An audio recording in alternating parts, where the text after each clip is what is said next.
Hey, good morning. It's Dr. James. I do hope and pray this message finds you and your loved ones peaceful, thriving, and well. And I want to say up front, thank you. Thank you for showing up. It's a tough message this morning, but you're going to really feel, hopefully, the call to action that I felt when I finally got through this study. I was like, woo, oh, man. And then I was like, yeah, of course.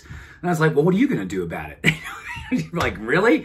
So this study is a 50-year study. In fact, this 50-year study literally completed last week. And it basically said that the United States, its population, if you're part of this community and you live in the U.S., this is what it said. We are as unhappy as we've been in over 50 years. This study was just over 51 years, but it said in the last 50 years, we have never been as unhappy as we are today. In fact, just 3 years ago, there was just about 30% of this country who said, you know what, I'm pretty happy. Well, as of last week, that group of 30% dropped down to 14%. And then after that, it got even worse. So I read that study, I looked underneath the study, and I thought to myself, well, of course, look at what's going on in this country right now.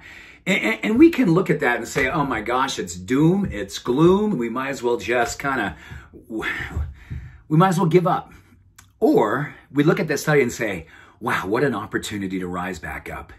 And you know what's interesting? The study went on to really unpack the biggest drivers for why this country, the United States, and I don't know where you live. If you're outside the U.S., you may be experiencing similar things. But there's some countries right now who have never been happier. And particularly the Scandinavian countries, they are like crushing it right now.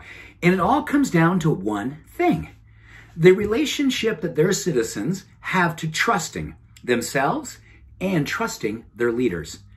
We here in the United States are not doing so well in trusting our leaders, and we could spend a long time on that one, but I'm not going to talk about that. We can talk more about trusting ourselves. Because what this study really said is that we have an opportunity to augment our overall happiness and really raise our happiness in spite of who's leading or not, and do it in a way that literally raises others around us. And it really comes down to the practice of self-efficacy. It's like, I think every human being, if you've been on the planet at least, I'm going to say 20, 25 years, but in my case, a half a century plus, I think most of us have been on the planet long enough to go, you know what? I'm pretty clear about what brings me happiness. I'm pretty clear about when I follow through on my good intentions, my self-confidence and my self-esteem raises up. And I'm pretty clear that when I'm present for those things and present for the ones I love, I feel good. And that's really what this study was saying, is that we are not present for ourselves anymore. We're less and less present for people that we love. And we don't tend to follow through on our good intentions. We tend to be doing many things at one time. We're not present for the one thing. And even when we actually follow through and do the one thing and do it well, like really excel, the problem is we're not there for it. We're on to the next thing. It's part of this hedonic treadmill. Like once we get one thing accomplished, we don't even see it. We don't give ourselves credit for it. We don't celebrate the win. We just run after the next thing. And that is what this study was basically saying. Americans are mastering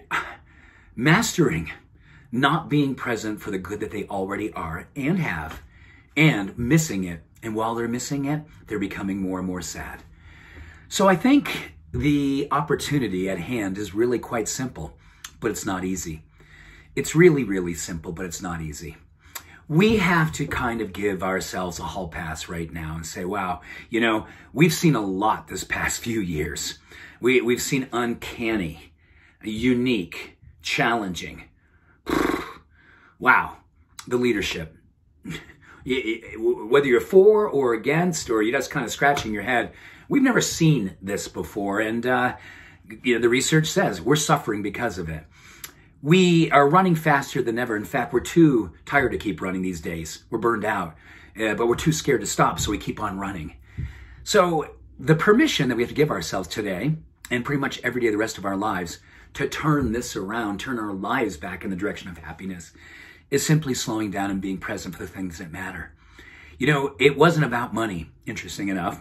It wasn't about healthcare, interesting enough, although those things really do help, and I'm really not dismissing those at any level. I am all for making sure those things are happening in your life. Of course I am. But the things that you can control in your day-to-day existence around what's happening in your mind, in your heart, and in your circle. That's what makes happiness happen. Being present for them, setting intentions around them, being grateful and celebrating them, telling people how grateful you are and celebrating with them, slowing down. You know, there's so much more to life than increasing its speed. And I do believe this study is allowing us to step back and ask ourselves, what are we chasing?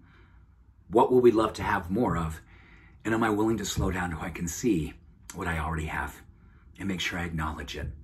A little practice that I've been working on with my loved ones, particularly my wife, Deborah, is when she says she loves me, I say, I hear you, tell me more. And I really lean and allow it to happen.